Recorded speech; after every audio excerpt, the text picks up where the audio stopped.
ఏం చేశాడు? తన ప్రాణాన్ని ఇచ్చేటంతగా లోకాన్ని ప్రేమించాడు ఆయన. పాపములో ఉన్న ప్రజలను విడిపించడానికి తన ప్రాణాన్ని, తన రక్తాన్ని కార్చి అండి ఆ పాప శాపము నుండి దేవుడు మనల్ని విడిపించాడు. అదే క్రైస్తవ విశ్వాసం.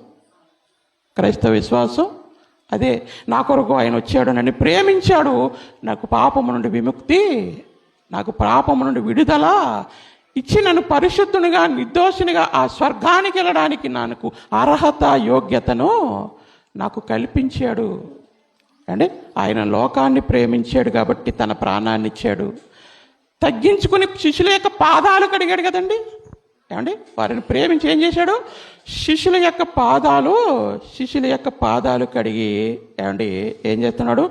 ఆ ప్రేమను లోకంలో ఉన్న వారికి మీరు కూడా పంచండి అని ఏమండి శిష్యులను బలపరుస్తూ ఉన్నాడు.